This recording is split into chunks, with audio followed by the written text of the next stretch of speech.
First headline India की ताज़ा मैंने 24 मार्च को कमिश्नर को पत्र दिया था इस कचरे के विषय में। जब तक स्टैंडिंग कमेटी में ये विषय नहीं आया था तो उनको मैंने काफ़ी बातें लिखी थी, कमिश्नर साहब को अवगत कराया था। उसके बाद जनरल बॉडी में भी मैंने आवाज़ उठाई थी कि ये जो कचरे का टेंडर है ये एक फ्रॉड है, एक धोखा है और शहर को लूटने की योजना है, जिसकी प्रत मैंने आप सब पत्रकार भाइयों को दी थी। आप सब ने पढ़ा है उसमें क्या क्या खामियां थी, कैसे कैसे स्कैंडल था, आप सबको पता है। स्टैंडिंग कमेटी में रिजोल्यूशन भी हो गया कि भैया ये कचरे का टेंडर दिया जाए। उसके बाद सुना कि रिजोल्यूशन के ऊपर सिग्नेचर नहीं हो रही थी, पता नहीं उसका कारण क्या था। बाद में कई दिनों के बाद मुझे पता चला कि चेयरमैन साहब ने कहा कि मैं अकेले साइन नहीं करूंगा, जितने भी सदस्य हैं उनका जो है ये प्रस्ताव के ऊपर सूचक अनुमोदक में सिग्नेचर होना चाहिए। वो सूचक अनुमोदक में सिग्नेचर पहली बार देखा है मैंने, 4-4, 6-6 मेंबर सूचक, 6 मेंबर अनुमोदक। उसके बाद वो रिजोल्यूशन भी हो गया, ठीक है, जो हुआ सो हुआ। एडमिनिस्ट्रेशन से पूछा कि भैया हमने जो आपको पत्र लिखा था उसके बारे में आपने क्या किया, तो कोई जवाब मुझे नहीं मिला। आरटीआई के तहत मैंने मांगा कि मुझे बताओ भाई कि मेरे पत्र का आपने क्या किया। तो आरटीआई से मुझे सबमिशन मिली। सबमिशन में 1-2 शब्द लिखे कि जीवन इदनानी ने जो ऑब्जेक्शन लिया है वो हमने खारिज कर दिया। खारिज कर दिया। मुद्दा क्या था उसका, आपने क्या सोचा, खारिज करने का कारण क्या था? आपने एक बार मुझे बुलाया होता ना, मेरे से डिस्कस किया होता, मैंने आपको सुझाव दिए हैं, आपको मैं आपके आगे रखता, कुछ आप मुझे कन्विंस करते, मैं आपको कन्विंस करता। करोड़ों का घोटाला है, इतना बड़ा फ्रॉड है, तो 2 शब्दों में उन्होंने सबमिशन पे लिख दिया कि भैया हमने खारिज कर दिया। ठीक है, कौन बोले? अब जो मैंने आरटीआई में सब बातें निकाली, तो सबसे पहले टेंडर की जो कंडीशन होती हैं उसमें लिखा गया है joint venture not allowed. Joint venture allowed नहीं है। किसमें?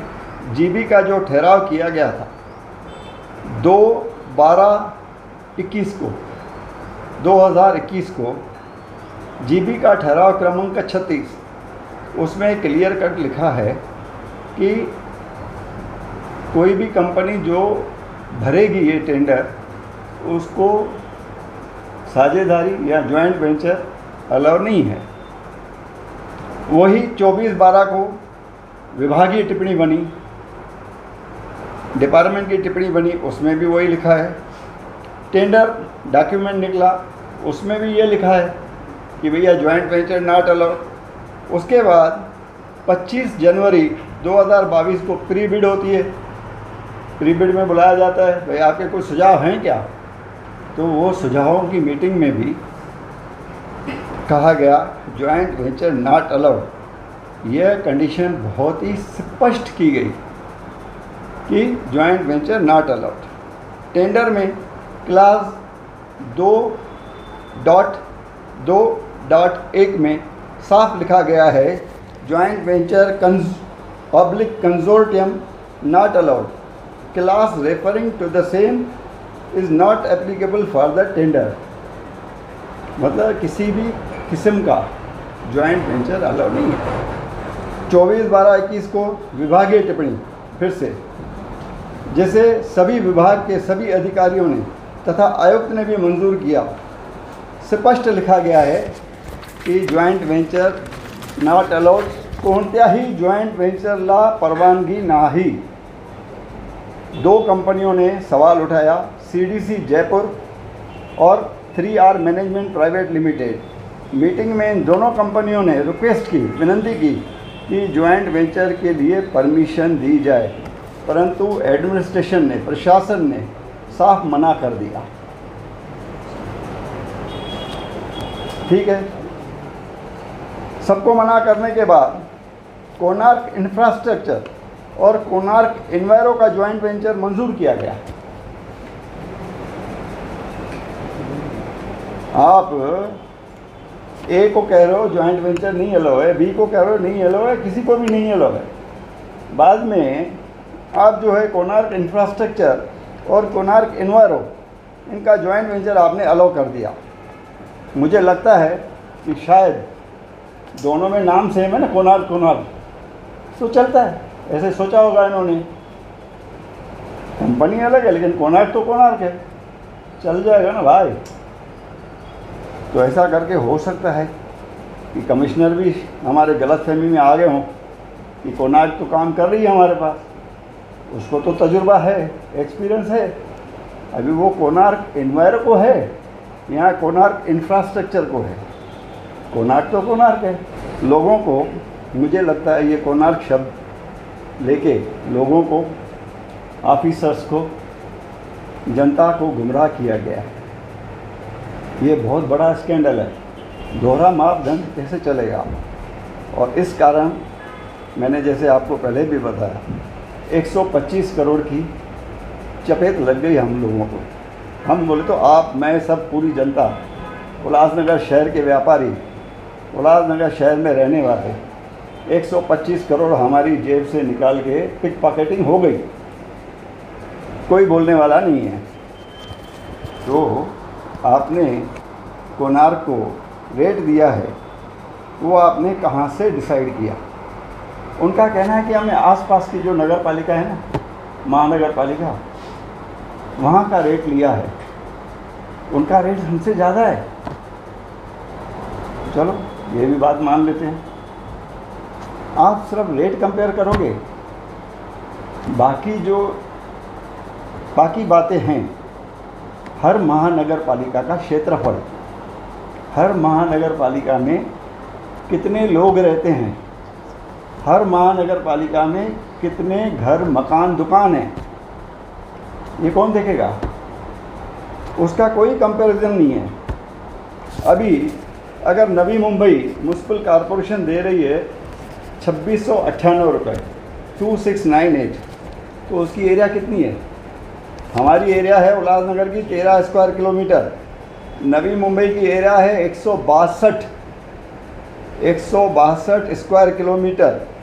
नवी मुंबई में मकान हैं 3,25,000, 179।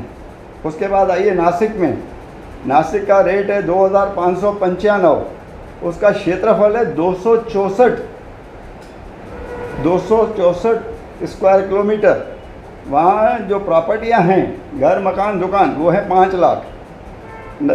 नज़दीक में आओ अमरनाथ, वो तो नगर पालिका है, उसका रेट है 2,320, उसका क्षेत्रफल है 38 स्क्वायर किलोमीटर, 38। आइए उल्लासनगर 2,295, उसका नेगोशिएशन करके दिया गया 2,286। हमारी एरिया है मीगर 13.34 स्क्वायर किलोमीटर और हमारी प्रॉपर्टी है गिनी चुनी 1,75,000 के करीब। अब ये कितनी घर, मकान, दुकान है, कितना बड़ा एरिया है, उसका आपको कंपैरिजन करना ही नहीं है। आपको सिर्फ भाव नज़र आ रहा है, बढ़िया तरीके से भाव का आपको जस्टिफिकेशन देना है, दे दिया। किसी ने भी देखने की ज़रूरत ही नहीं है। जो नीचे से कागज़ लिख के आता है, क्लार्क, हेड क्लार्क लिखता है, वो ऊपर तक सही होते जाता है। ढाई है ना, कचरा इतना जमा हो गया है, कोई उठाने वाला नहीं है, तो इमरजेंसी में सब साइन होते जा रहे हैं, ऐसे मुझे लगा। नवी मुंबई एरिया मैंने बताया 162, वहाँ पे गाड़ियाँ लगती है, क्योंकि गाड़ी घोड़े का भी हिसाब है ना इसमें, गाड़ियाँ, मैन पावर, वहाँ पे गाड़ियाँ लगती हैं 180, जिसके ऊपर ड्राइवर और लेबर प्रोजेक्ट में लगते हैं 700। और उनको, ठेकेदार को, नवी मुंबई महानगर पालिका ने कोई भी गाड़ी खरीद के नहीं दी है, सब पैसा उसको लगाना है। आ जाओ नासिक में, एरिया मैंने आपको बता दी 264, वहाँ पे गाड़ियाँ हैं 280, 280, उसके ऊपर लेबर वगैरह मिला के 450 लोग उन्होंने लेबर वगैरह लगाया है। महानगर पालिका ने उनको कुछ भी नहीं दिया, कोई भी गाड़ी नहीं दी खरीदी। अंबरनाथ में एरिया है 30 स्क्वायर किलोमीटर, उन्होंने 60 गाड़ियाँ लगाई हैं। लेबर का उनका मेरे पास फिगर नहीं है, लेकिन कोई भी व्हीकल महानगर पालिका ने उनको खरीद के नहीं दी है। आइए हमारी बेहतरीन महानगर पालिका उल्लासनगर, 13 स्क्वायर किलोमीटर, सबको पता है। गाड़ियां हैं 63, 63 लगानी है, जिसके लिए आपको चाहिए कॉन्ट्रैक्टर नहीं, हमारे ऑफिस के स्टाफ ने बोला 324 लोग लगेंगे इसके लिए। और उसके बाद 114 गाड़ियां हमारी महानगर पालिका खरीद के दे रही ठेकेदार को। भाई साहब पैसा भी दे रहे हैं और ये गाड़ियां भी तुम ले लो, तुमको कुछ लगाना ही नहीं है, आराम करो, गाड़ियां भी हमारी, पैसा भी हमारा। सैलरी और वेजेस देंगे ना आप किसी को, तो जो ठेकेदार रखेगा जिस आदमी को, तो उन्होंने क्या हिसाब दिया सैलरी और वेजेस का महानगर पालिका को, कि जो स्किल्ड लेबर है उसको हम 14,000 रुपया बेसिक पे देंगे। उन्होंने दिखाया गणित भाई हमारा कितना खर्चा हो रहा है देखो, और जो अनस्किल्ड है उसको हम 11,500 देंगे। उसके बाद हम उनको स्पेशल अलाउंस देना पड़ेगा, हमको 6,160 स्किल्ड के लिए, 6,160 अनस्किल्ड के लिए, दोनों को स्पेशल अलाउंस देना पड़ेगा। उसके बाद हमको उनको भाड़ा देना है HRA, 1,008 रुपया स्किल को, 883 रुपया अनस्किल को। उसके बाद हमको उसका इंश्योरेंस भरना है, PSI का इंश्योरेंस भरना है 688 रुपया स्किल्ड को और 603 रुपया अनस्किल्ड को। उसके बाद उनका प्रोविडेंट फंड भरना है 13% के हिसाब से 2,621 रुपया स्किल्ड का और 2,296 रुपया अनस्किल्ड का।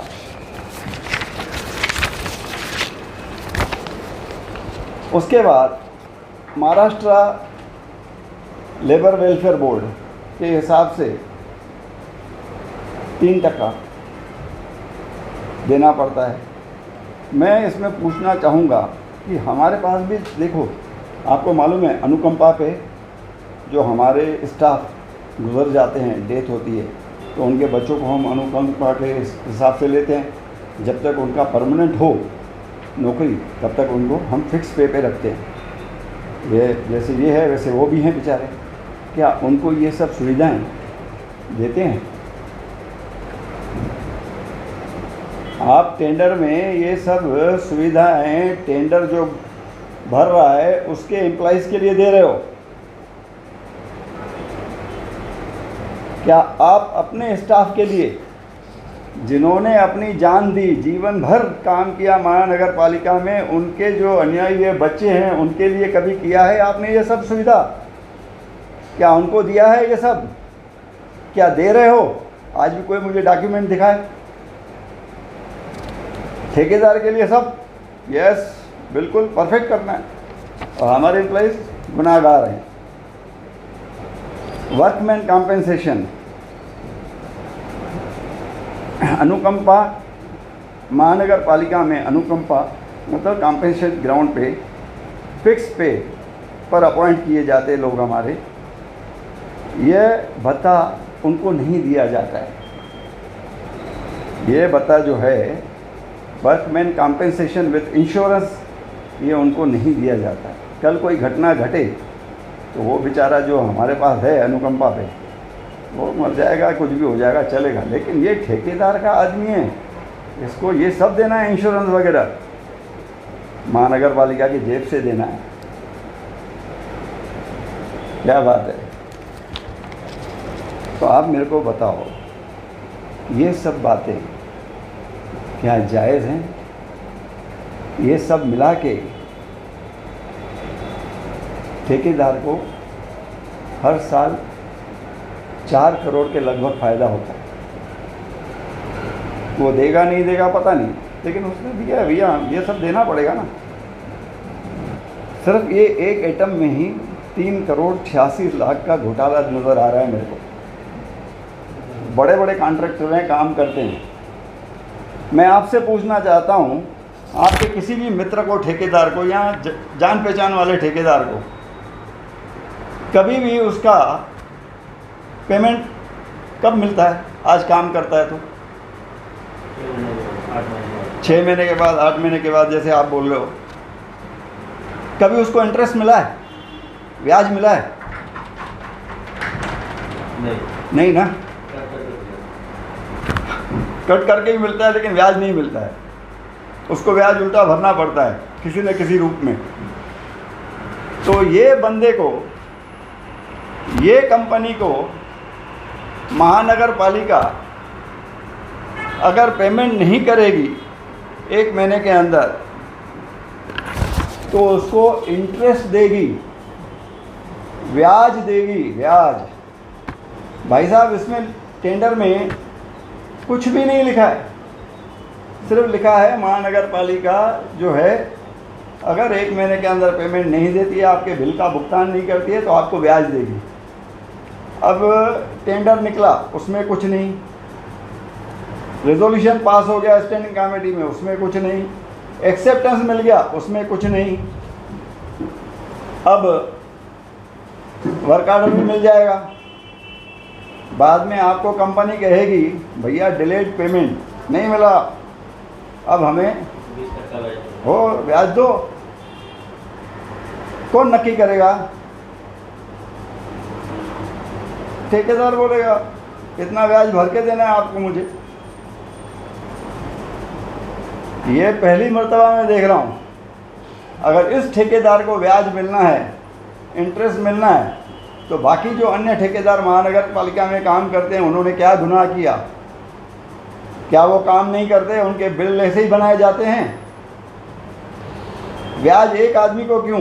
वो भी कहीं भी कुछ भी खुलासा नहीं है कितने टक्केवारी।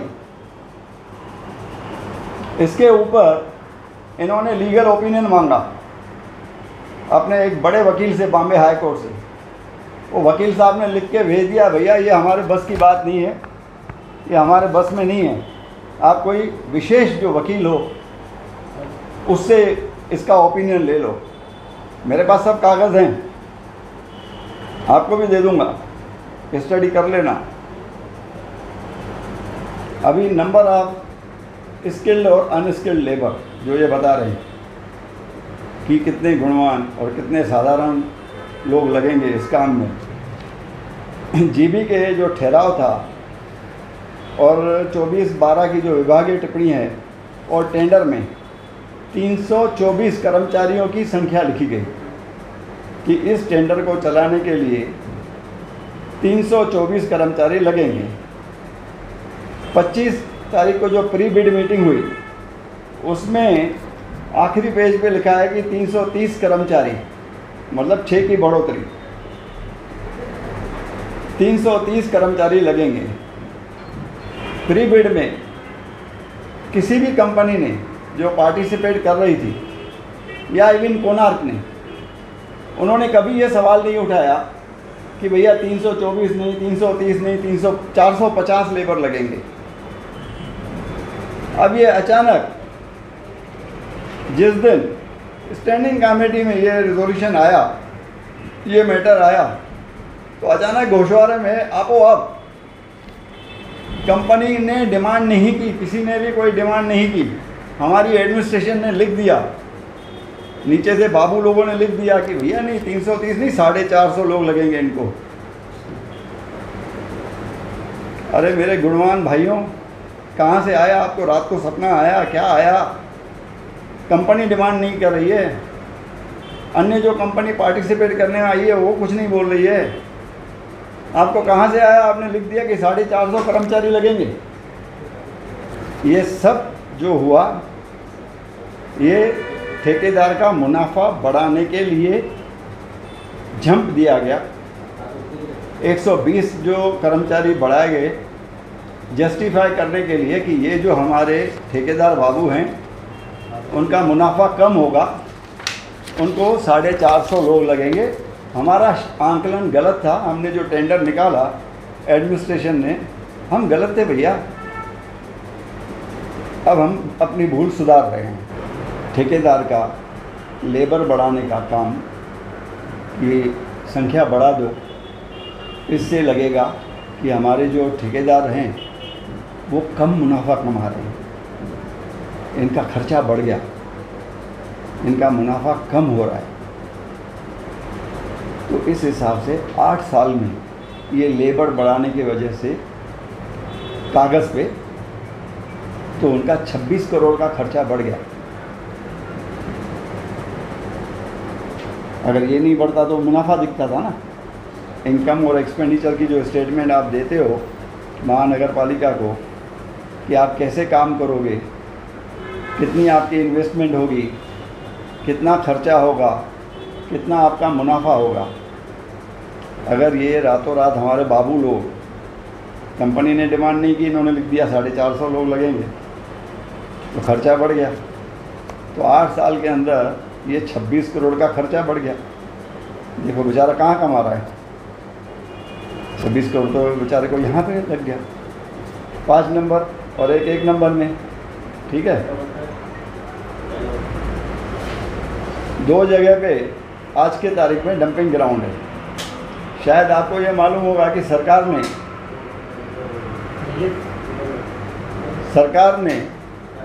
महानगर पालिका को अमरनाथ में एक उसाटने गांव करके है, वहाँ पे ज़मीन दी है डंपिंग के लिए। फ़िलहाल मेरी जानकारी के हिसाब से थोड़ा वहाँ पे गांव वालों का या किसका भी डिस्प्यूट है, तो अभी तरह वहाँ पे कंपाउंड वाल वगैरह का काम नहीं हुआ है। ठीक है, एग्रीड।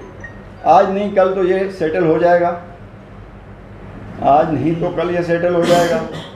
उसाटने नहीं तो और कहीं, क्योंकि ये तो डंपिंग ग्राउंड चलने वाला नहीं है। तो उसके बारे में आपने टेंडर में कुछ भी नहीं लिखा है भाई साहब। उसके बारे में टेंडर में आपने किसने कुछ भी नहीं लिखा है। आपको जानकारी है कि आपको उसाटने में आगे चल के ये जो है डंपिंग करनी है, आपने नहीं लिखा है, ताकि ये ग्रे एरिया, ये एक ऐसा गली खुली रहे ताकि ठेकेदार अपना मन के हिसाब से आपके ऊपर कुछ भी क्लेम ठोक सके। तो ठेकेदार आपको बोलेगा भाई साहब आपने थोड़ी लिखा मेरे टेंडर में, हमको तो यही करना है। आप अभी उसाटने बोल रहे हो तो अभी आ जाओ।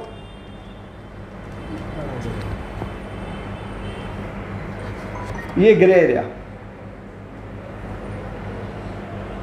मुझे समझ में नहीं आता, इतने बड़े बड़े लोग वहाँ बैठे हैं महानगर पालिका में, तो उन्होंने ये सब बातें छोड़ कैसे दी? क्या उनका इस बात पे ध्यान नहीं गया, या उनको जानकारी नहीं थी कि हमको उसाटने में जगह मिली हुई है? ऐसे भी हो सकता है। अभी जो कॉन्ट्रैक्टर ने प्रॉफिट एंड लॉस का स्टेटमेंट दिया है वो मैं आपको दूंगा, उसमें तो इतना डिफरेंस है जिसका कोई हिसाब नहीं है।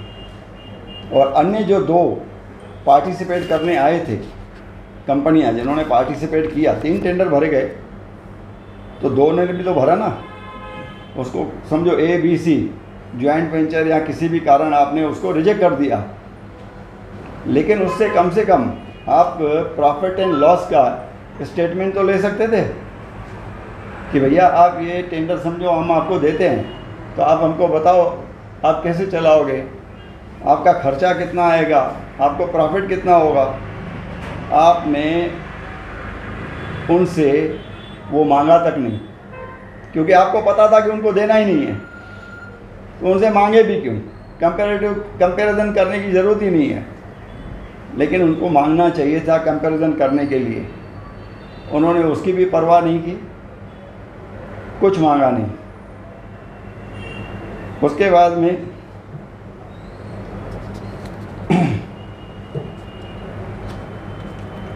महानगर पालिका का एस्टीमेट था ठेकेदार को 8.5 करोड़ 8 वर्ष के लिए इन्वेस्ट करने हैं। इसका मतलब 1 करोड़ 6 लाख प्रति वर्ष, परंतु ठेकेदार ने लिखा है कि मेरी इन्वेस्टमेंट होगी 2 करोड़ प्रति वर्ष।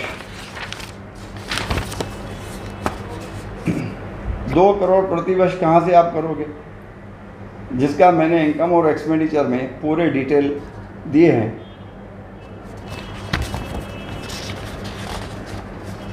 उन्होंने लिखा है कि मेरे को एडमिनिस्ट्रेशन चलानी है अपने कंपनी की, तो उसके लिए मेरे को 1.5 कोटी खर्चा आएगा। ये कचरा उठाने के लिए कौन सी एडमिनिस्ट्रेशन लगती है भैया? कचरा उठाने के लिए आपको एक मैनेजर लगेगा ज़्यादा से ज़्यादा, और क्या होगा।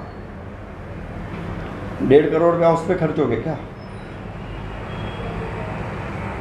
ऐसे प्रॉफिट एंड लॉस में उन्होंने बहुत अनाप शनाप खर्चे दिखाए हैं जस्टिफाई करने के लिए कि हमारे खर्चे बहुत हैं और हमको इनकम बहुत कम होगी। है कि मैन पावर के ऊपर जो हम लोग लगाएंगे उसके ऊपर अगर 324 आदमी भी लगाते हैं महानगर पालिका के हिसाब से, आंकलन के हिसाब से, तो इनको प्रति वर्ष खर्चा आएगा 3.25 करोड़ का। 8 साल में होगा वो 26 करोड़, इससे ज़्यादा तो नहीं होगा।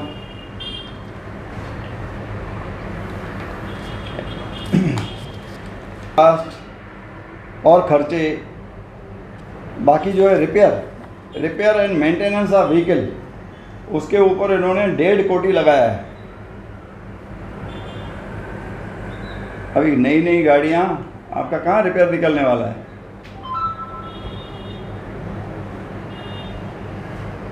इससे अच्छा है आप नई गाड़ियाँ खरीदो ना, फिर हर वर्ष नई गाड़ी खरीदो। मेंटेन क्यों करते हो? प्रति वर्ष हमको 50 लाख करीबन 48 लाख पार्किंग के लिए खर्चा करना पड़ेगा। अगर पार्किंग के लिए खर्चा करना है तो नगर पालिका ने उनको एक ज़मीन का टुकड़ा दे देना चाहिए और ये पैसे नहीं देने चाहिए। तो ये प्रति वर्ष जो है 50 लाख रुपया महानगर पालिका को बच जाएगा ना भाई। और इस हिसाब से 8 साल में 4 कोटी ये हम गरीब जनता का, आपका, मेरा, सबका बच जाएगा। एक्सपीरियंस सर्टिफिकेट, तजुर्बा, कंडीशन है बहुत बड़ी भाई। आपको एक्सपीरियंस है ना इतना कचरा उठाने की, कम से कम 360 टन प्रतिदिन कचरा उठाने का आपको तजुर्बा है, आपको एक्सपीरियंस है ना, तो वो लगाना है। तो हमारी महानगर पालिका ने उनको सर्टिफिकेट दिया है कि हाँ ये 360 टन कचरा नियर अबाउट उठाते होंगे। नियर अबाउट का मतलब है होंगे, देंगे, दिलाएंगे। तो नियर अबाउट का ये है। तो ये नियर अबाउट का सर्टिफिकेट कहाँ वैलिड है? ये आपने इसका टनेज कहाँ गिना? कौन से काटे हुए आप लेके गए गाड़ियाँ? कितनी गाड़ियाँ लेके गए? किस किस समय पे लेके गए? जो आपको मालूम पड़ा कि हाँ अंदाज़न 360 टन तो ये उठाते हैं और आपने सर्टिफिकेट दे दिया भाई साहब। क्या आपको कभी कॉलेज में या स्कूल में ऐसे मार्कशीट मिलती थी क्या कि तकरीबन 35 मार्क देके इनको पास किया जाता है? अप्रॉक्सीमेटली 35 मार्क देके इनको पास किया जाता है, या 60 मार्क देके इनको फर्स्ट क्लास में फर्स्ट ग्रेड दिया जाता है। पहली महानगर पालिका देख रहा हूँ कि ऐसे सर्टिफिकेट दे रही है ताकि वो बंदा जो है क्वालिफाई हो जाए और वो ही टेंडर भरे। हिंदुस्तान की सरकार हो या महाराष्ट्र सरकार, उन्होंने क्लियर कट कहा है कि भैया सीएनजी पे गाड़ी जो चलती है या इलेक्ट्रिक पे जो गाड़ियाँ चलती है, आज के बाद आपको इतना टक्का, इतनी परसेंटेज वो गाड़ियाँ जो हैं लगानी है कोई भी सरकारी महकमे में, काम में। तो ये जो गाड़ियाँ परचेज़ की गई हैं 9 कोटी की, महानगर पालिका की तरफ से टेंडर फ्लोट किया गया है, क्या वो सीएनजी पे चलने वाली हैं या इलेक्ट्रिक वाली हैं, या जो गाड़ियाँ कॉन्ट्रैक्टर खरीदेगा तो कॉन्ट्रैक्ट में, टेंडर में क्या ये कंडीशन डाली गई है, मुझे कोई दिखा दे। तो आपने तो गवर्नमेंट की बिल्कुल जितनी भी बातें हैं उनको दरकिनार कर दिया। ये कहना है कि हमारे पास जो ज़ीरो गार्बेज का फार्मूला था वो सबसे बेस्ट था। वो सबसे बेस्ट फार्मूले को निकाल के ये करप्ट घोटाला करने का हिसाब से ये टनेज का टेंडर निकाला गया है, टन बेस। मालूम नहीं इनको कैसे मालूम पड़ा कि इतना कचरा इतना निकलेगा, इतना कचरा इतना निकलेगा। मैंने पहले भी आपको कहा है कि भैया इसका टनेज का कैसे होगा, बोला वो गाड़ियों में मीटर लगेगा। तो हमारे बाबू लोग, कंपनी के बाबू लोग से सलाह मशवरा करके सर्टिफिकेट देते रहेंगे, ये 360 टन, कभी 460 टन बनेगा, कभी 560 टन बनेगा। अभी हम पिछले 8 साल से 4.25 लाख रुपए प्रतिदिन के हिसाब से कचरा उठवा रहे थे, और उसमें भ्रष्टाचार की कोई गुंजाइश भी नहीं थी, क्योंकि ज़ीरो गार्बेज, कचरा देखना है आपको, उठाना है। और अब ये सिस्टम जो है बहुत ही अच्छे सिस्टम को ख़राब सिस्टम में कन्वर्ट कर दिया गया है। ग्रीन वेस्ट उठाने के लिए और मट्टी उठाने के लिए जेसीबी लगेगा। अरे भाई, मट्टी या कुछ भी सिल्ट उठाने के लिए तो शुभम कंस्ट्रक्शन के पास ऑलरेडी टेंडर है, वो तो उठा ही रहे हैं। फिर आप इसमें ये नया मशीनरी क्यों डाल रहे हो?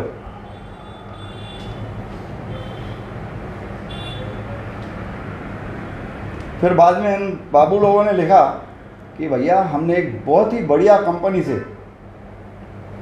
ये टेंडर कॉल करने के लिए, बहुत ही बढ़िया कंपनी से डिटेल प्रोजेक्ट रिपोर्ट बनवा ली है, डीपीआर। अब जब आपने डीपीआर बना ली है तो मुझे ये बताओ कि कौन से कंपनी से बनाई, कब बनवाई, उसको कब वर्क ऑर्डर दिया गया, कितना पेमेंट किया गया, उसकी रिपोर्ट क्या आई।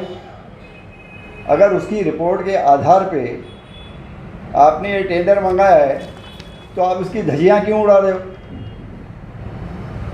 360 का लेबर आप अभी 450 क्यों कर रहे हो भाई? क्या डीपीआर में लिख क्या कि आपके मन में आए तो आप बढ़ा देना? तो ये डिटेल प्रोजेक्ट रिपोर्ट मंगाने की ज़रूरत क्या थी? अगर मंगाई है तो उस पर इम्प्लीमेंट क्यों नहीं? और मैं तो बोलता हूँ अगर है तो कब, कहाँ से मंगाई, किससे मंगाई, कितना खर्चा किया, पब्लिक के सामने आना चाहिए ना।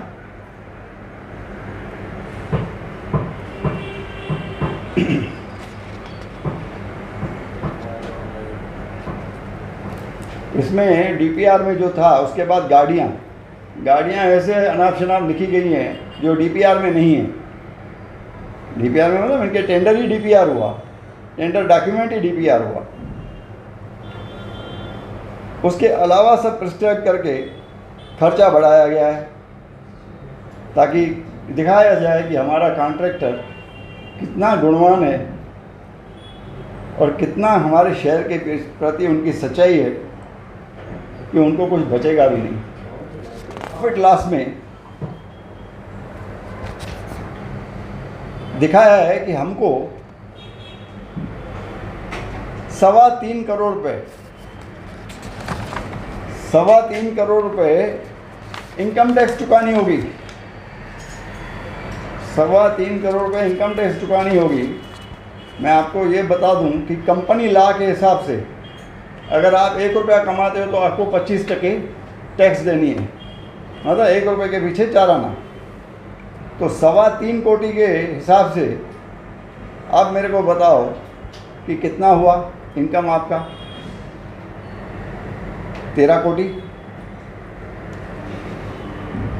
13 कोटी। आप क्यों डिमांड कर रहे हो? आप क्यों लिख रहे हो कि मेरे को 3 कोटी 25 लाख रुपया इनकम टैक्स भरना है? इसका मतलब आपको इनकम है 13 कोटी। प्रॉफिट लॉस में जो आपने स्टेटमेंट दी है महानगर पालिका को, उसमें आपने लिखा है भाई साहब हम तो 50 लाख रुपये से ज़्यादा नहीं कमाएंगे। अब जब 50 लाख से ज़्यादा नहीं कमाओगे तो उस हिसाब से तो 12.5 लाख रुपए बनते हैं आपके इनकम टैक्स के। तो फिर 3.25 कोटी का तो काफ़ी ये बातें हैं, मैंने डिटेल में माननीय आयुक्त साहब को भी दी है, आप सबको भी दे रहा हूँ, गवर्नमेंट को भी दी है, सचिव जो है हमारे हैं यूडी के सबको दी है, सब मंत्रियों को मैंने दी है, आपको भी दे रहा हूँ। आप भी अध्ययन करो, हमारे उल्लासनगर का जनता का पैसा बचाओ, ये मेरी विनती है।